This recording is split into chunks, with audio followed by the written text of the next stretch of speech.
2025లో America అధ్యక్షుడు Donald Trump కొత్త సుంకాలను ప్రకటించిన తరువాత అమెరికా డాలర్ పూర్తిగా పడిపోయింది. కరెన్సీ ట్రేడర్స్ వచ్చే ఏడాది రికవరీ అవుతుందని వారు భావించారు. కానీ అలా జరగలేదు. కొన్ని వారాలుగా మళ్లీ డాలర్ విలువ పడిపోయింది. గత 4 ఏళ్లలో కనిష్ట స్థాయికి చేరుకుంది. యూరో పౌండ్తో పోలిస్తే డాలర్ క్షీణత ఎక్కువగా ఉంది. ఈ వారంలోనే దాదాపుగా 3% పడిపోయింది. అయితే చాలామంది ఈ సంవత్సరం డాలర్ విలువ మరింత బలహీనపడుతుందని అంటున్నారు. బలహీనమైన డాలర్ అమెరికా కొనుగోలు శక్తిని తగ్గిస్తుంది. దిగుమతి చేసుకున్న వస్తువుల ధరలు మరింత ఖరీదు అవుతాయి. దీనివల్ల అమెరికాలో ధరలు పెరిగిపోవడం జరుగుతుంది. అయితే ఈ పతనం వల్ల ప్రపంచంలోని ప్రధాన కరెన్సీగా ఉన్న డాలర్ ముప్పు పొంచి ఉందా అనే ప్రశ్నలైతే తలెత్తుతున్నాయి. ఇంతకీ డాలర్ విలువ ఎందుకు తగ్గుతుంది? అయితే దశాబ్దాల కాలంగా మనం చూసుకుంటే డాలర్ బలంగా ఉంది.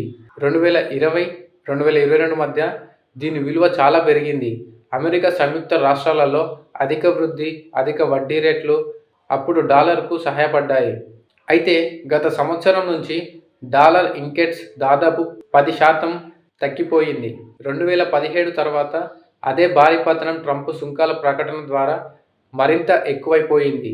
అంతేకాదు ఈ నెలలో గ్రీన్లాండ్పై యూరప్తో ఉద్రిక్తత కారణం వలన డాలర్ మరింత తగ్గిపోయింది. అమెరికా తన చర్యల వల్ల డాలర్ బలహీనపడవచ్చు అనే చర్చలు కూడా జరిగాయి. అంటే యెన్ కరెన్సీకి సాయం చేయడానికి జపాన్తో కలిసి డాలర్లను అమ్మడం వంటివి. ఇది డాలర్ విలువ కోల్పోయిందనే చెప్పవచ్చు. అమెరికా అధ్యక్షుడు డొనాల్డ్ ట్రంప్ ప్రభుత్వ విధానాల వల్ల డాలర్ విలువ పూర్తిగా పడిపోయిందని చాలామంది విశ్లేషకులు అనుకుంటున్నారు. ప్రభుత్వం అనూహ్య విధానాలకు మార్కెట్ స్పందిస్తున్నాయి. కొన్నిసార్లు పెరుగుతుంది, కొన్నిసార్లు తగ్గుతుంది. అయితే ఈ సంవత్సరం ప్రారంభంలో మార్కెట్లు ప్రశాంతంగా కనిపించాయి.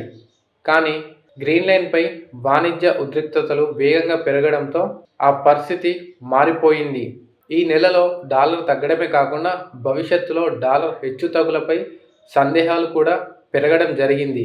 విదేశాల్లో పెట్టుబడి అవకాశాలు పెరగడం, ఇటీవల జపనీస్ బాండ్ మార్కెట్లో అమ్మకాలు పెరగడం వంటి ఇతర కారణాలు చాలా ఉన్నాయి. ఈ అమ్మకాల ఫలితంగా కొంతమంది ట్రేడర్లు యెన్ డాలర్ మధ్య వ్యత్యాసాల నుంచి లాభం పొందడానికైతే ప్రయత్నిస్తున్నారు. కానీ ట్రంప్ ప్రభుత్వం ఇప్పుడేం చేస్తుంది?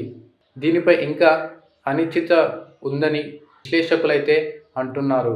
పెట్టుబడిదారులందరూ డాలర్ నుంచి బంగారానికి మారిపోవడం వల్ల గత సంవత్సరంతో పోల్చి చూస్తే బంగారం ధర రెట్టింపైంది. గత సంవత్సరం దారి మళ్లించిన నిధుల నుంచి ఇతర జాతీయ కరెన్సీలు పెద్దగా ప్రయోజనం పొందలేకపోయినప్పటికీ మార్పు మాత్రం కనిపించింది. ఈ నెలలో డాలర్తో పోలిస్తే యూరో పౌండ్ పెరిగాయి. అమెరికా వెలుపల వృద్ధి అవకాశాలు మెరుగుపడడంతో ఈ సంవత్సరం కూడా డాలర్ మరో 4 నుంచి 5% వరకైతే తగ్గుతుందని అంచనా వేస్తున్నారు. ప్రస్తుతానికి డాలర్ విలువ తగ్గుదల కాస్త స్వల్పంగానే కనిపిస్తుంది. కాబట్టి అమెరికా ప్రజలపై ప్రభావం తక్కువే ఉంటుంది. అయితే తరువాత ఏం జరగబోతుంది? అమెరికా ఆర్థిక పనితీరు, సెంట్రల్ బ్యాంక్ వడ్డీ రేట్లను ఎంత త్వరగా తగ్గిస్తుందనే దానిపై ఆధారపడి ఉంటుంది.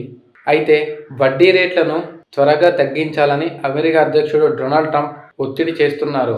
రాబోయే నెలలో కేంద్ర బ్యాంకుకు నాయకత్వం వహించడానికి తనతో ఏకీభవించే వ్యక్తిని నియమిస్తారని అభిప్రాయాలు కూడా ఉన్నాయి. రేట్లు తగ్గుముఖం పడితే పెట్టుబడిదారులు మరోచోట అధిక రాబడి కోసం ఎదురు చూస్తారు. కాబట్టి డాలర్ విలువ మరింత తగ్గవచ్చు. అయితే వైట్ హౌస్ దీనిని మంచి పరిణామంగా ఉండవచ్చు.